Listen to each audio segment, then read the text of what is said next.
we too much ashafo mo somfo mo ni aba ekwesikapa na motimini na dwumedi amani guso amohwe Ghana wahala dwumedi na ituma GHSO ensoso na dwumedi yi ekoso na ene dey former president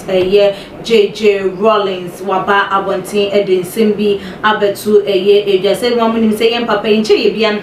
na ne mami edi efri mu na chese akwakoye areho se media man because wamudi na wodan so na enche ye bia na enum na chese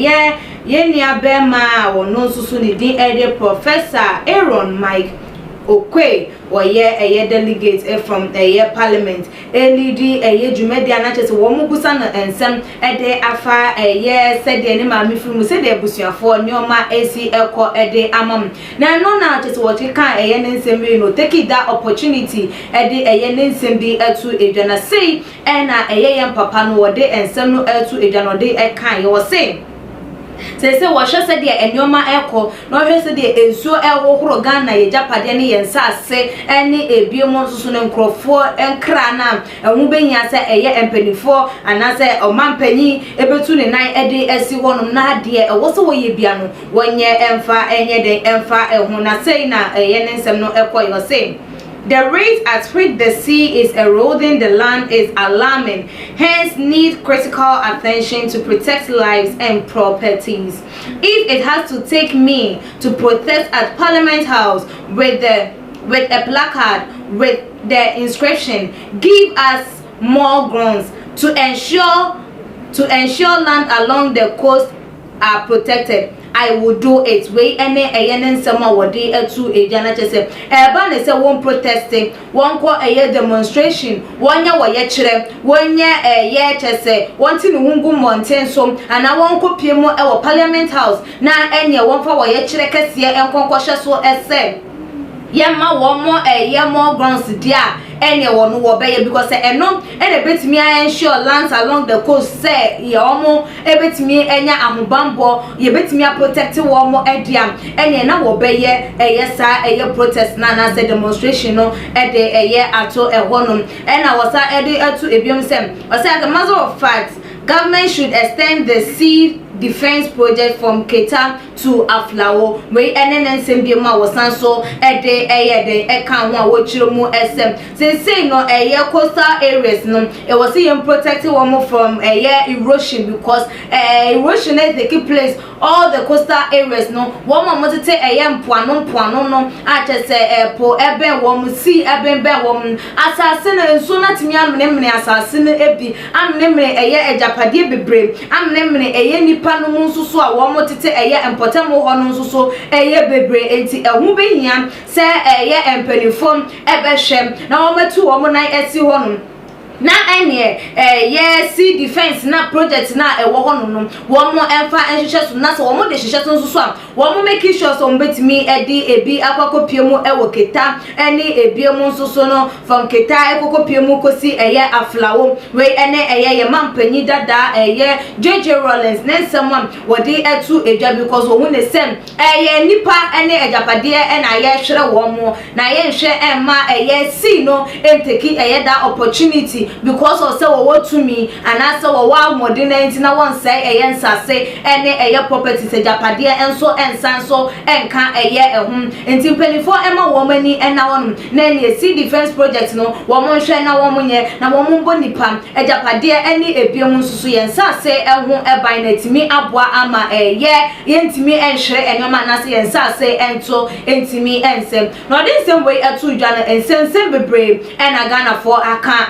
afa na ebinom adwencha wo mo de eba no wo mo kyeremu a papa JJ Rawlins na bre esom wabedi akonya ne bi pen acheso no de wodi ma ne bro 8 years ana say yes na yesusu senke yede ma wo bibia no wo no wodi e ma ne bro ye wodi ne mre ma no mu say emre ne de wodi bi ye ka say wodi ne mra ye pema penya wodi ne mre pa dia Jerry John Rawlins wodi ne mre sa na Ghana for kan enti no that time no na sa ohawe wo honom wan hwe anye afeya ene day die aban foforo net so no e na wode ne nsem e ba betu jo de eye chelpa anase wo se wode demonstration e ba be so wonya de wokeka no kra na ono na abra so no den e na wotimi ye ana go si ano kwan na so wotimi ye bi esi an nipa be ye bi na be ma be ye bi wan be ye ni nyina so wotimi ye bi e na ene day nka e koso am eno de enim se wo ye bi na ono do ye hwe han etna na konya eso awo no de ne se wo kunkum nipa wo se o yo de ka fi tutu nkrofo so ne ho nkro ne ba no eno ene wotimi ye na ene de ono na be kire wo bi se de won sisi enye eye ne nyoma esi enfant wonya de wo kan kra na wo mu enya etie na no na ebinom so se ada bi o adentina former president John JJ Rawlins wo oba na oba bontina wo be kasa dane se Ghana fo atwena no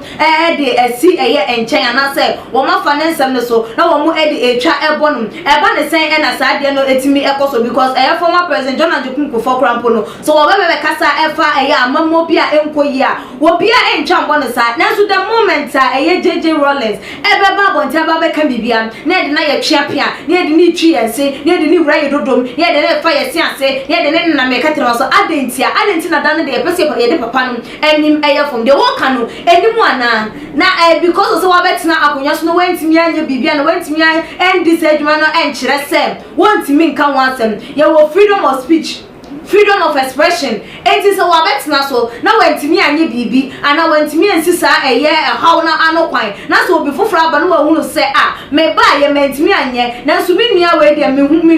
me hwe ne ndwuma ne nyoma wo ya wo betimi aye ntima menye de me prompt na bone be na ewom adenti na dan da ye giye papa yi ano edisi bone we ni Ghana fo binom adenche na wo hwe ensem no emu nsuso a ebi ede no kra ebi ensuso efa ba bi no wo mu dika efa ba bi nsuso enye no kwan so a eno no se owo se wo mu put statement no in that manner na so wo maka enya ede awie wo hwe former president ne nsem a wo di etu edwan se demonstration crowd wo beko na wa ye de wa hwe se